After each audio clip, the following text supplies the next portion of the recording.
We are here with a brand new podcast. You know me, you know Noam from the 2.5 Salesman. Now we are running a brand new thing. Game of podcast, Game of Funds, a podcast of revenues and exit, specifically tailored to private equity and generating revenue in private equity owned and private equity backed companies. So this is going to be an exciting journey. We will cover a lot. We have a lot of exciting guests lined up.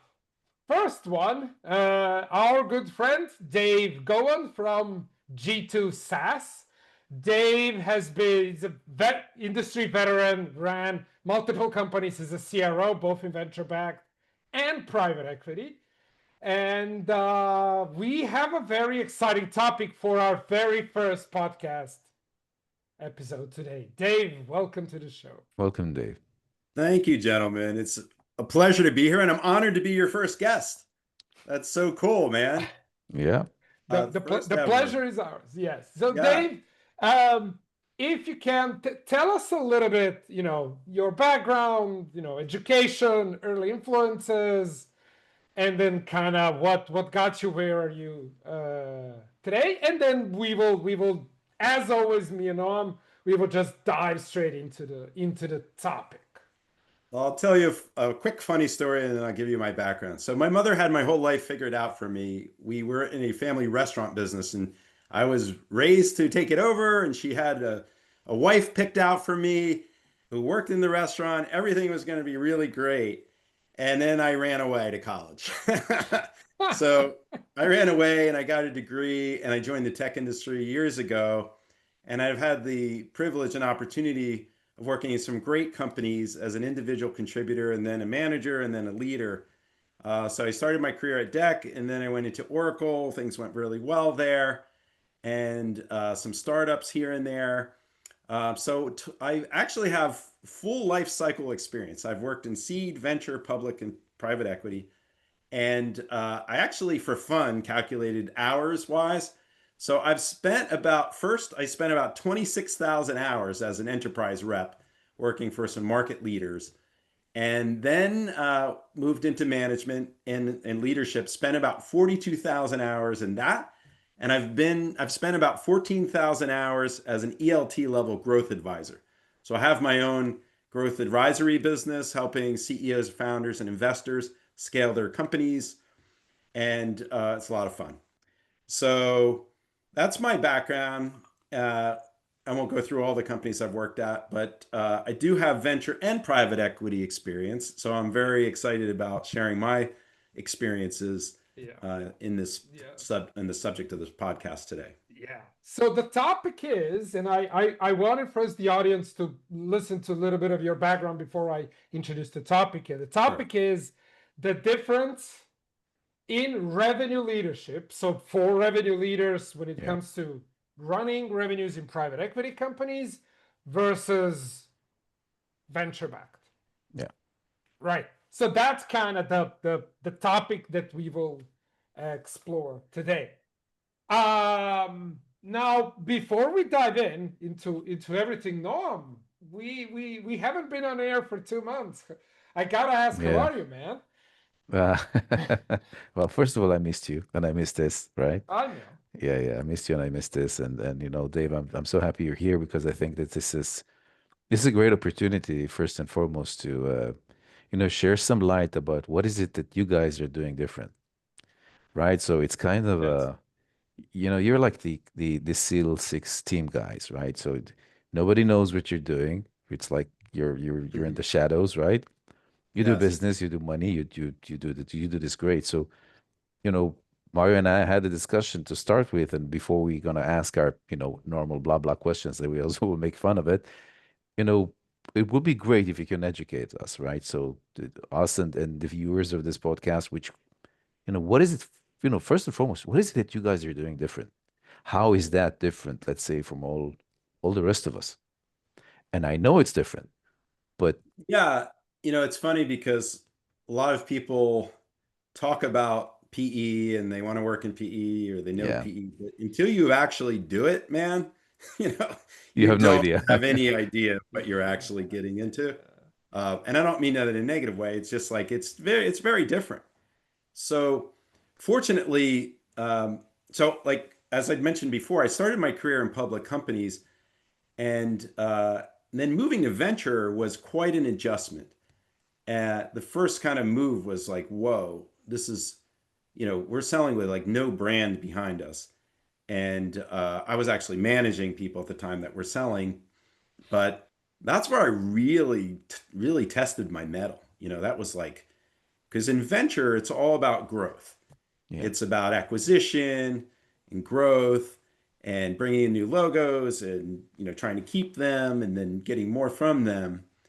And private equity is different because those companies were bought, like private equity companies buy other companies who they feel they can get more value out of the business.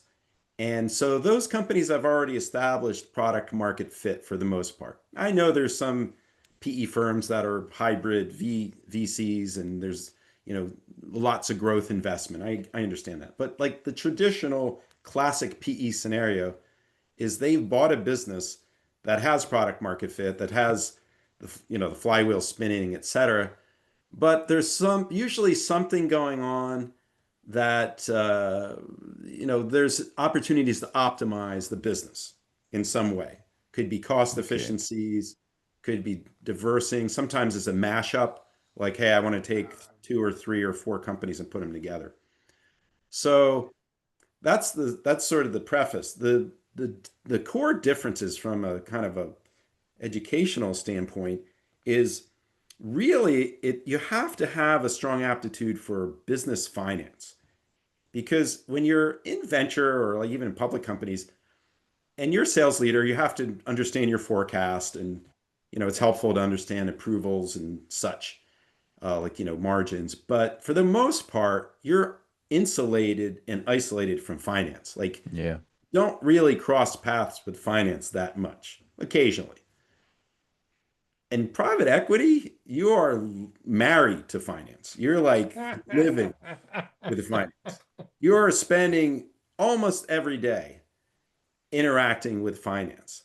So you have to be, and actually, the private equity experience I had, I was actually promoted into it, and the chairman promoted me because he said, Dave, you're a business leader. You're not a sales leader. If you were a sales leader, you couldn't do the job, but you're a business leader. And because you're a business leader, I'm going to promote you. And I felt, really glad that he felt that way, and it made me feel good. But I mention that because it requires business acumen. You have got to have a strong mind for the business. What does that mean, right? I'm not talking about like surface level. I'm talking about really understanding all the moving parts internally of how the business flows, how things get done, why it's done that way, and then what the cost structures look like. So uh, essentially, what I'm trying to say is you have to have a strong business acumen. You have to have aptitude for finance. Now, you don't need to be so qualified that you would, the CFO would hire you as the controller or anything. That's never going to happen. You're tainted for life. You're in sales. That's not going to happen, right? But if they feel like you have the aptitude and you have the empathy and understand what, FP&A, financial planning analysis, what they're doing, and why, then you're accepted as a team member. And Yeah. then, Yeah. you can collaborate with them. I remember because so a little bit of background, right? I know former Oracle, and then when he finished that, and no, I'm Or sorry to, they finished me, right? or they finished you, They yeah, yeah. It was so chewed many years ago, yeah. chewed you up and spat you out. They chew me like a Well, Noam began buying companies, distressed companies in Mhm. Israel, right? So he would do distress, and then I remember it was I think either end of last year or beginning of this when I came to him and said, look, there's like this huge opportunity in Germany where around 750,000 companies is up for sale because they have no succession. These are Amazing. healthy, profitable companies, you know, old owners. Oh, it's Mm. 65, 70, 75 years. And I remember what no, the first sentence Noam told me is, this is gonna make you a better businessman. Yeah. This is gonna teach you a lot more about the business of business. Not just Yes. the sales, because I was my background is revenue. I was either CRO or I was VP sales or running enterprise, right? Yes. Enterprise sales. But I as you said, finance, did they pay that invoice? We'll just make sure they pay it. Like that was me in finance. Right. Right. It's a But great point. this really struck me when he said, like, this is gonna make you, and it's true, because right now, you know, analyzing, as you said, Dave, every single facet of a business, every Yes. single tiny little thing. I think it's a really excellent point you make. And it's a really great learning opportunity too, if you have the opportunity, to learn. Um, but you have to have that foundation because you like the sales profession in general, we in a good way, we tend to look for the least path of resistance to getting an opportunity across the line and closed. Now, more sophisticated opportunities need to be like professionally managed. The more simplistic ones, it's like a shorter sales cycle and just like figure out how to get it closed. But like it's it's so in doing that, you really don't need to know that much. You need to kind of know the boundaries, like Yeah, what's the maximum discount I can approve, or what's the maximum discount I should give, or what's the Yeah. value of it? Like is everything's kind of like surface just a level. tiny bit about unit economics, maybe, Yeah. just a little bit, right? Like, Yeah. where is my, either break Yeah. even or what can I do? That's it. Like, Yeah. Yeah, simple ROIs, et cetera. The point is not enough to really jive in private equity. Okay. Because, like, so no. I'm not saying, but if you have the type of mind where you have a strong business and financial aptitude, you can learn quickly. Um, but fortunately, like I said, I was raised in a family business. And, when your family is the business, you're like the Yeah. business and the family are like it's hard to separate, like it's basically so, I was raised on thinking about profitability and retention and things like that. So when the point is when you work, getting back to the sort of educational part, when you work in private equity, there's a very common term called the rule of 40. Now it's the rule of 45 or rule of 50, Oh, okay. which basically is the combination of your profitability percentage and your growth percentage should equal 40 or 45 or 50. Or 50. Ah. Yeah, Now, yeah. I but know about the rule of 40. the rule of 40. But Of like course. that, I would venture to say there's quite a few people who are sales leaders or in sales who have heard of it maybe, but they're Yeah, but not not quite sure yeah, they don't exactly know what what it that is. means, right? They don't Yeah. know what And that it's actually not that complex. I mean, really, it's now accomplishing it, that's another thing. Right, right. That is another thing. That takes a lot of bloodletting usually, and depending on the situation. And I can tell you later a little more about my experience with that. The last educational point I want to mention is this concept of working for owners. Okay, so when you join a public company or even a large venture company or smaller venture, you're working for a manager and the manager's working for someone. There's someone on the executive leadership team, and there's a board, and the board has investors, right? We all know it. Yeah. Um, it's different than working for owners, okay? And even though it's a private equity corporation of owners, they're owners, and so they act Yeah, like owners. And yeah. again, fortunately, because of my family back, my business background and my family history, I got that concept immediately. Like it clicked immediately. Like, yeah, okay. So imagine like I participated in one of the largest, most complex carve-outs in cybersecurity. Basically, Dell sold the RSA security division, and that was carved out of Dell EMC, which was then carved into 5 separate business units. So it was incredibly complex. There's probably larger ones too. I'm not saying it was the largest, but it was fairly large. But it was one of the most complex. So it was a carve out of a carve out. So we went from like really caring about what, Michael Dell and Jeff Clark, the COO of Dell, cared about, to caring about what these private equity owners cared about. And some people in my organizations had a real difficult time with that mental shift.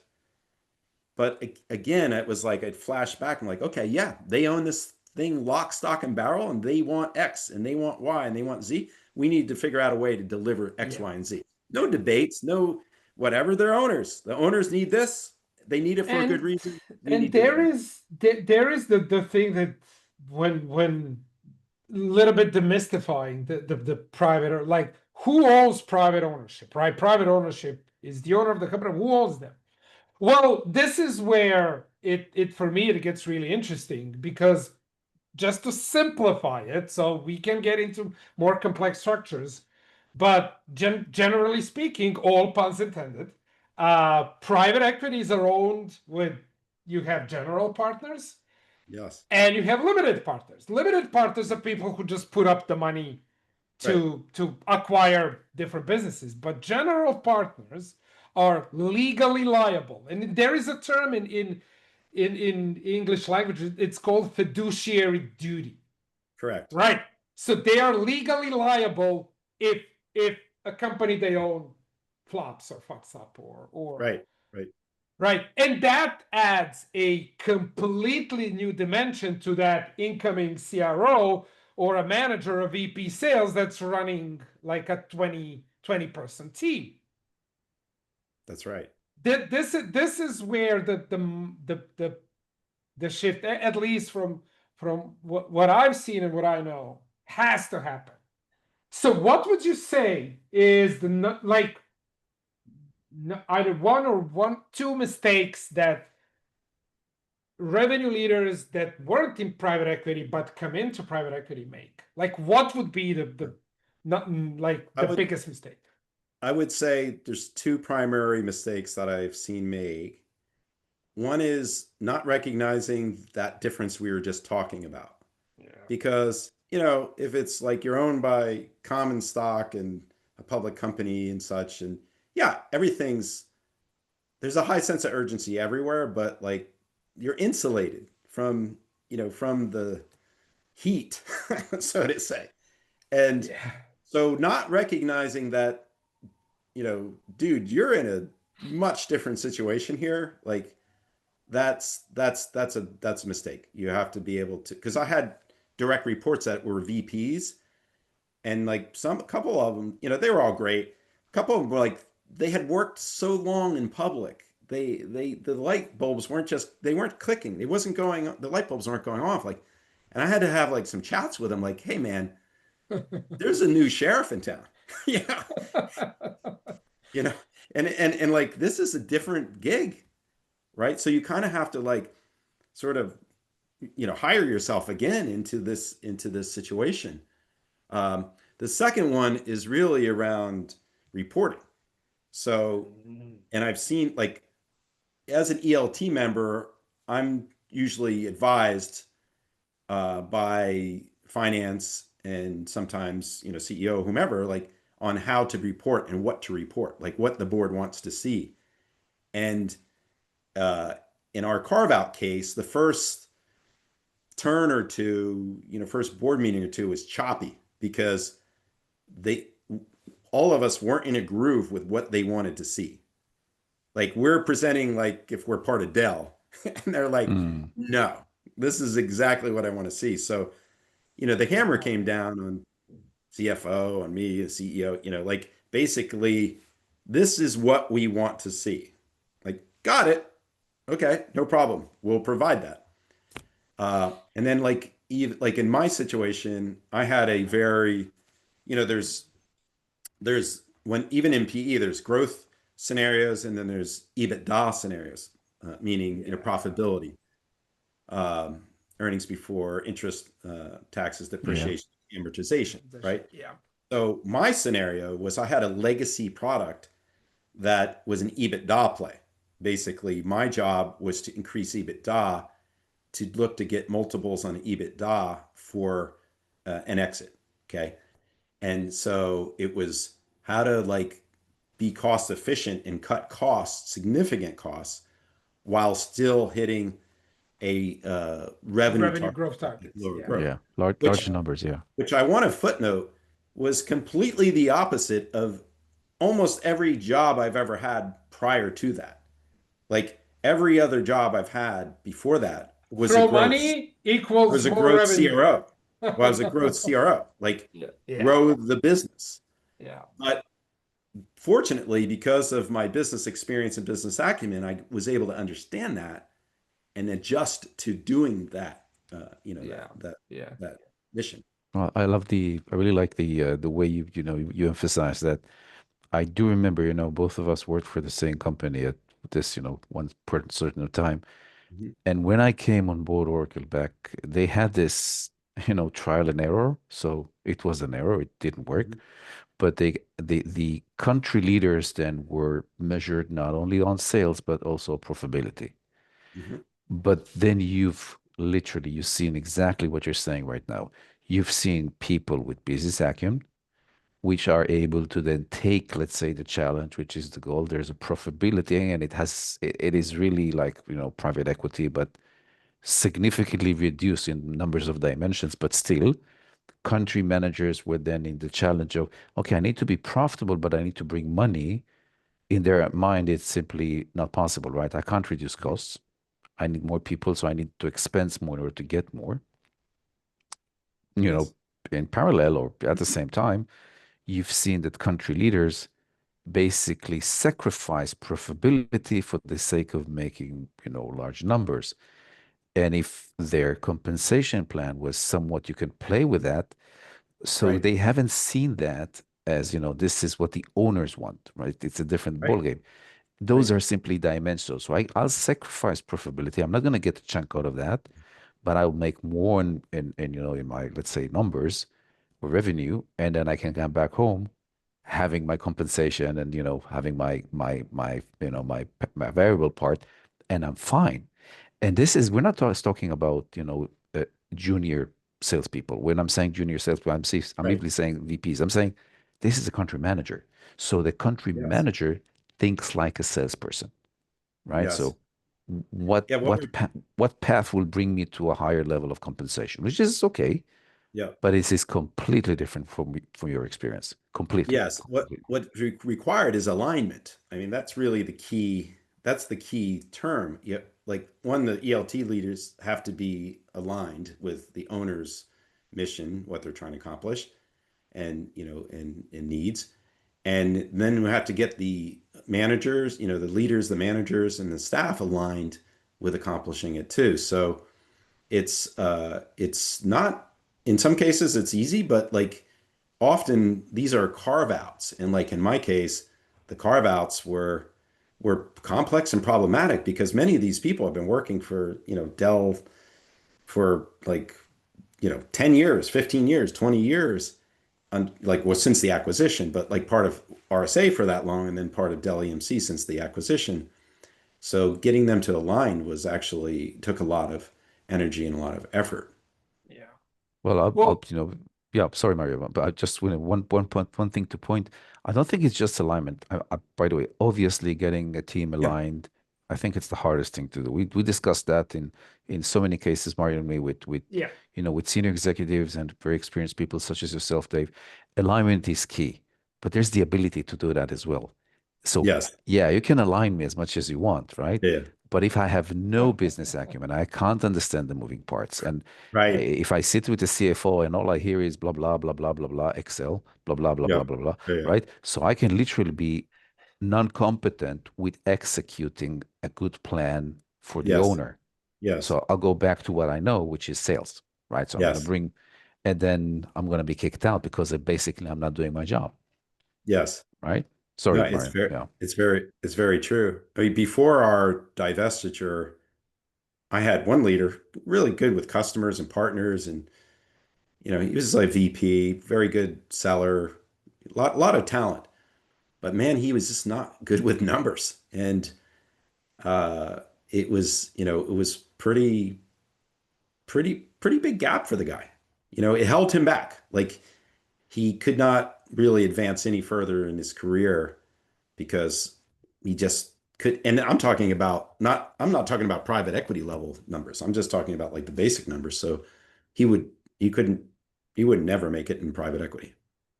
It makes Well, sense.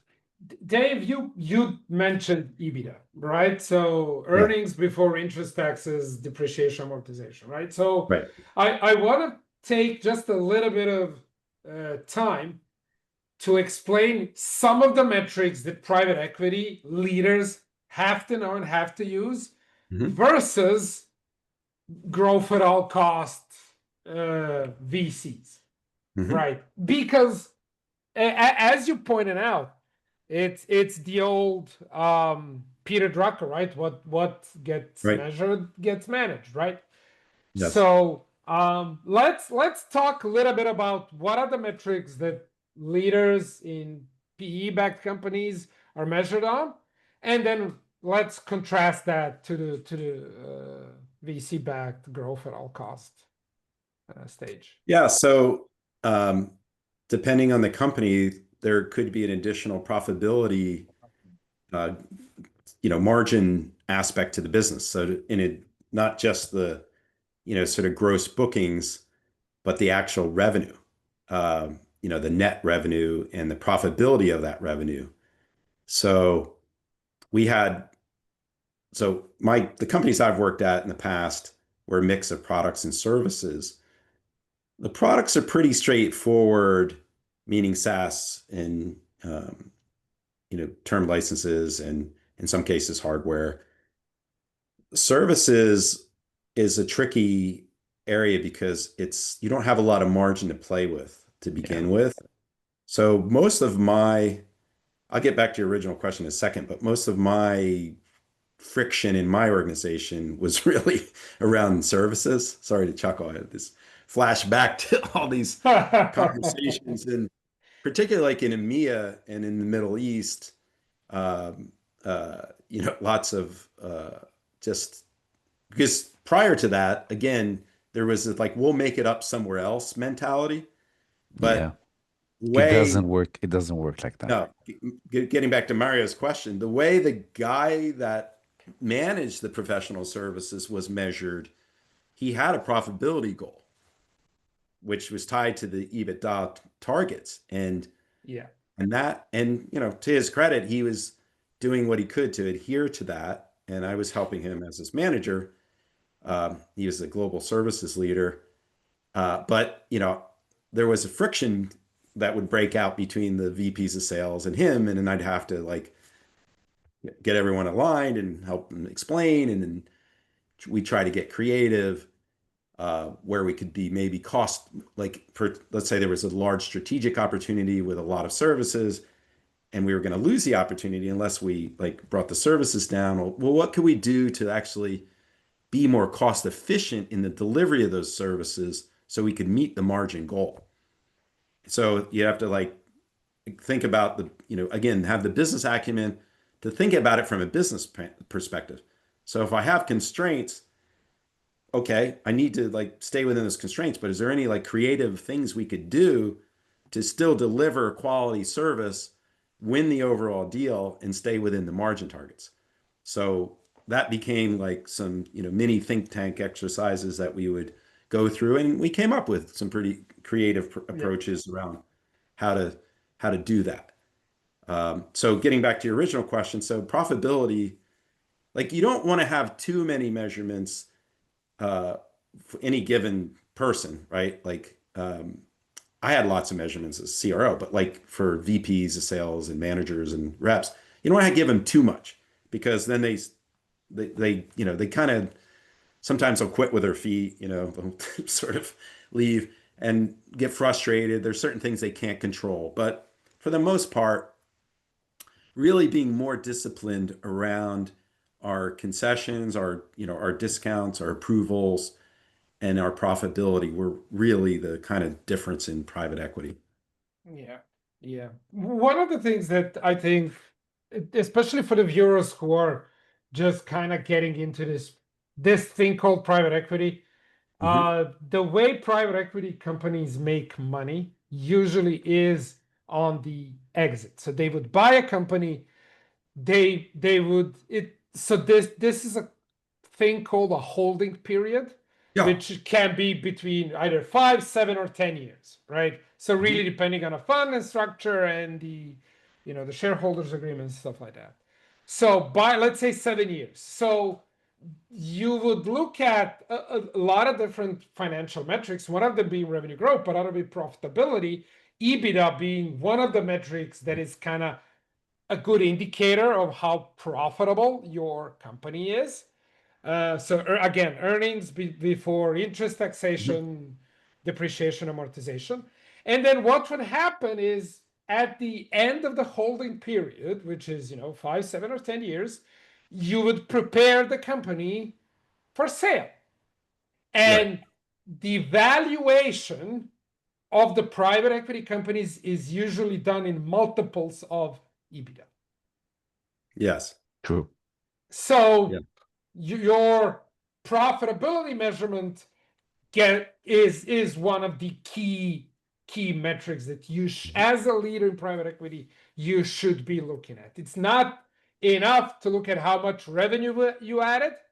It's is this revenue actually profitable? Right.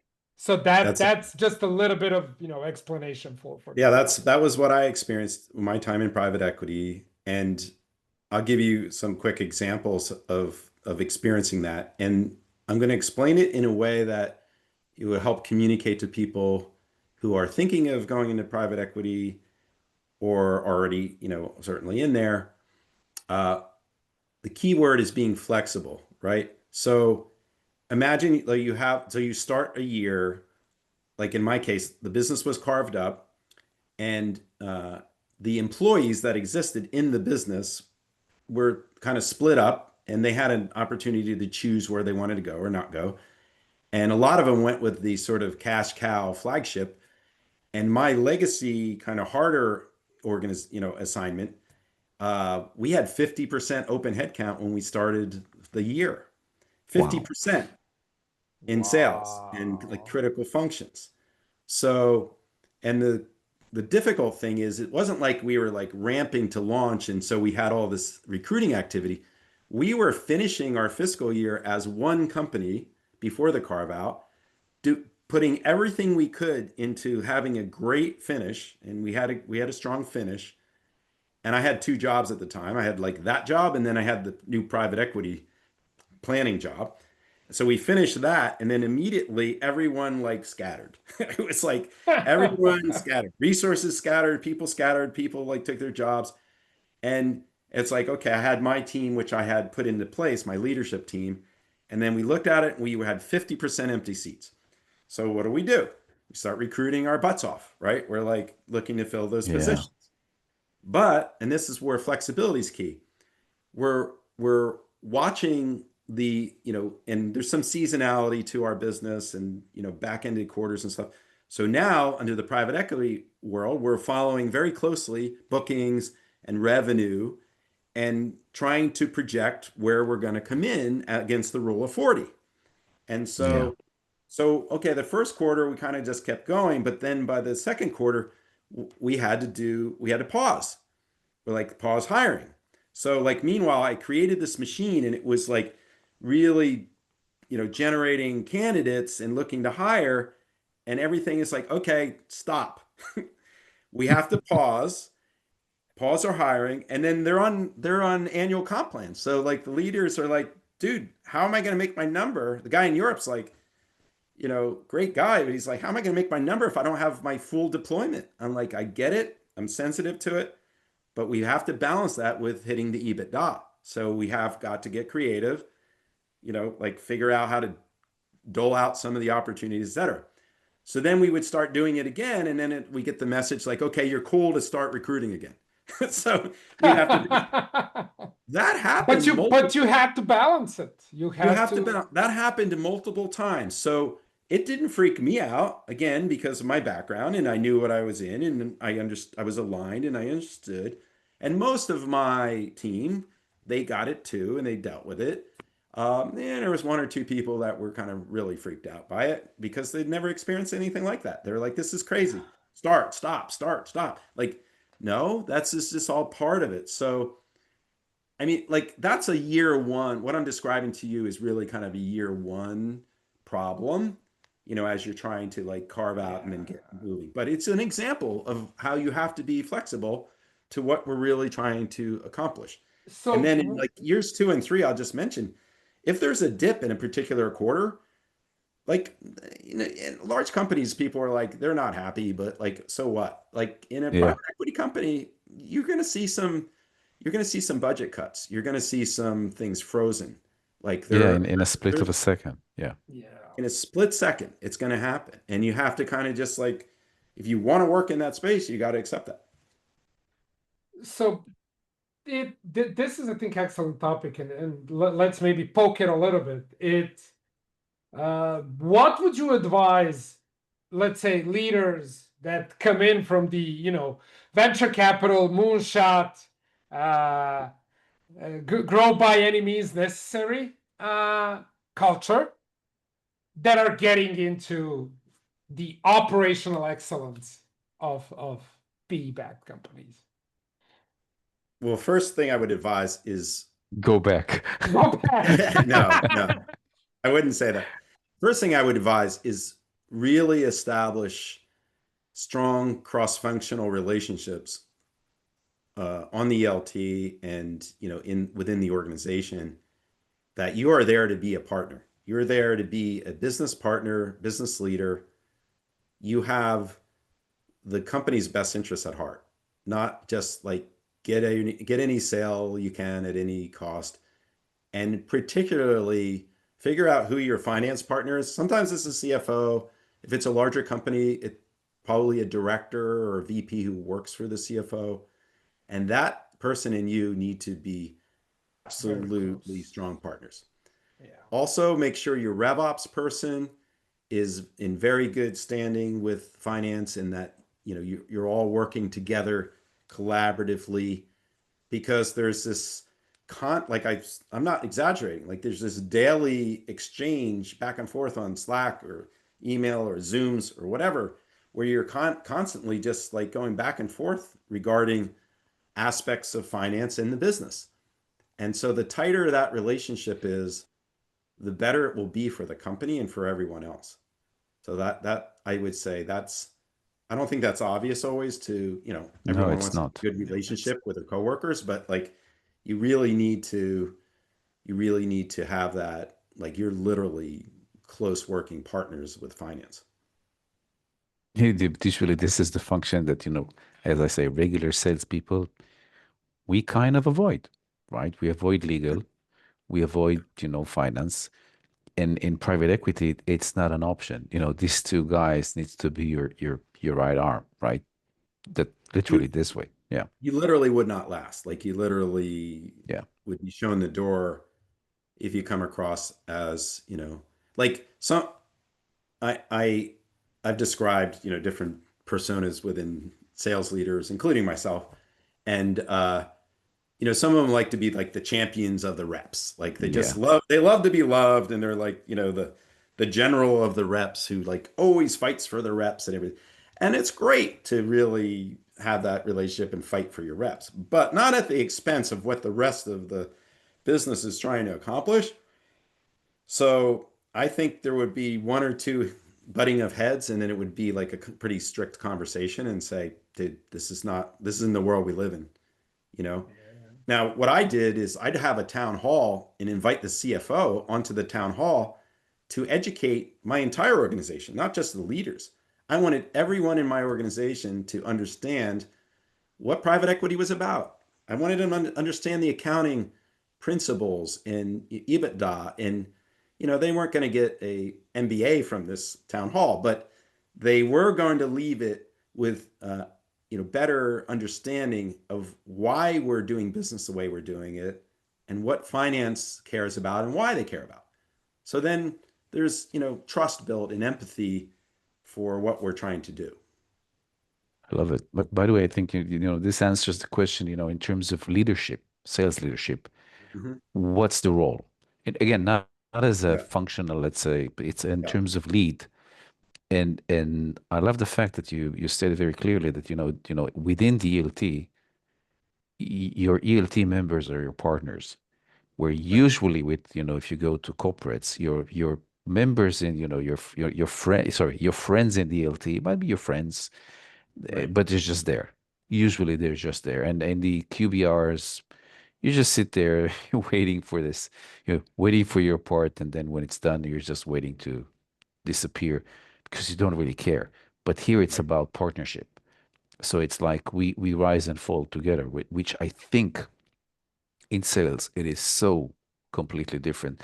And if Yeah. if I'm putting, let's say, I know I'm conscious of the time, we need to, most likely, Mario, you're gonna raise the flag in a second, right? We need to Yeah, come to a closer. yeah. Yeah, I do yeah, have one more short question that I think needs to be explored here. yeah. No worries. Yeah, But I know. we will wrap it up. Yeah.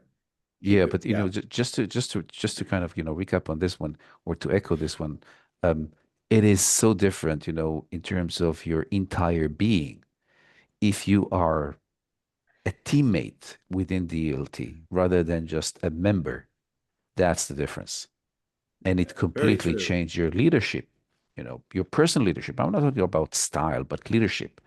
It is your mindset and the way it's the way you work. And you can only work if you have the best interests of your partners. And that is different in sales. We sometimes fuck It's our very partners. No, it's a good point on it. Just a quick comment on that. Providing there's a lot of sales leaders I've seen that they have a lot of difficulty with providing visibility to cross functions. Like they don't need to know that. Yeah. The reality is they probably do need to know it. So I've tried to do the opposite. I've tried to lead, and I think I have led very visible organizations, very visible to product, very visible to finance, marketing. Marketing's been part of it, in many cases. And even like at the close of a quarter. So one of the things that I would recommend, you didn't ask this, but I recommend in part of that partnership, establish Teams or Slack channel for close of a quarter, like a month before the end of the quarter, establish that and have all the stakeholders on there. Have the CFO, have the controller, have the head of RevOps, yourself, like all the sales managers and leaders, like have them on there. I mean, obviously, if like you're the size of Microsoft, you can't have everyone in the same, but you could do it like geographically, you could have it broken down. But like if Yeah. you're in a mid-market or PE size mid market or smaller company, you can do it. And that way, everyone sees everything that's going on and sees that people are trying to help. And then you as a CRO, I believe you're the chief collaboration officer because you should be monitoring that Slack channel and making sure that everyone cross-functionally and in your organization is communicating and moving and working together to get those deals approved, done, booked, and such. You have a fiduciary responsibility, as you mentioned earlier, to do that. Yeah. So my point is like it's partnership, but not just in relationship. It's partnership in operation. Like you're actually operating so closely. You're not doing their job. You're not enmesh. But you're teaming. You mentioned the key word. You're teaming together in an operational way that produces the results you want, which is a successful end of a quarter. Sorry, it's back to you, No, Brian. that's No, since no, we this is phenomenal. this is pure Yeah. gold. Come on, guys. Yeah. This is pure gold. Phenomenal. My last question, and I am cognizant of time, and we can just touch it a little bit, is I think there is this notion that private equity comes in, they make a whole lot of money, they are very, disciplined in execution, we use the word operational excellence. So my question, especially, 2025, 2026, how does how do private equity companies, private equity owned companies, deal with innovation, Mhm. emergence of AI, whether it's generative or LLMs or whatever it is? But how do they handle the discipline of execution versus innovation? That's a really great question. So I am so sorry asking it no, with a few minutes. I love the question. I'll talk really fast. So first of all, not all private equity companies are the same. Yeah. They're Yeah, very of different. course, of course. You have like literally startup-ish like PE firms that are still cutting their teeth. You have massively large established companies that have a template and tend to hire younger leaders that they micromanage how that they work and execute. Um, I think what it really comes down to get to the central point of your question is investment, right? So if the business strategy and plan evolves around investing in a new technology or new capability or enabling AI or whatever, and the money is put aside to do it, and that fits within the rule of 40 or rule of 50, it will get done. If it's not in the business plan, it will not get done. And that is something that's really paramount. I think it's a good point to end on. If something is not in the business plan is designed to produce the rule of 40 or rule of 50. If something is not in the business plan to accomplish that, it is going to be incredibly difficult to accomplish that because the whole plan, the whole design is around that outcome. And so, can that be changed or tweaked? Of course it can, but it's usually not done within the flow of a fiscal year. And if it is changed, it still has to produce the desired outcome.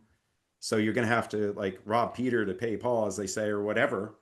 But yeah. And then I think as far as like embracing AI, I think what I'm hearing from my travels is most PE and venture firms are certainly embracing it. I don't think yet it's caught on enough though, because I know for a fact there is a significant amount of cost savings that could be accomplished, particularly in the development and product management space, that is not yet being realized because they're not yet caught on to how much they can accomplish with a Lovable or Cursor, GenSpark. Like I think you're going to see much more adoption in the next within the next year or so. Yeah. Wow. Okay. End on that. Love it. My own opinion. Yeah. Dave, thank you so much. I do hope you enjoyed this conversation of ours. I And did. kind of bringing the world of private equity a little bit closer to, let's say, every Well, day. more than moreover, right, Dave, I could not have asked or wished for a better partner to have on our, to have to you to be our guest as and a partner for this to start this podcast chain. That's I so could kind not of have you to asked. say. No, Thank you truly, very much. you No, I it is. really enjoyed. you You shared asked so much. You shared so much information and light on areas that I was not even aware of. Yeah. Well, thank you. I really enjoy. You asked excellent questions, and I really enjoyed being on the podcast. Thank you for having me, and I hope this our paths cross again someday soon. If they do, we will, and if you're open to, we will invite you back. I'm happy to come back anytime. Maybe season 2, but then we will take one of these subjects and kind of dive deep because I feel we opened 5 or 6 doors, right? Yes. And then Yes. each deserve its own episode. I But thank think you so that much. I think we should call this episode "Kill the Boy." Winter is coming. That's awesome. Well, thank you That's so great. much, Noam, and thank you, Mario. Really great Thank you, to Dave, for this. Yeah. Thank speak you with very you. much. Ciao, Take ciao. care.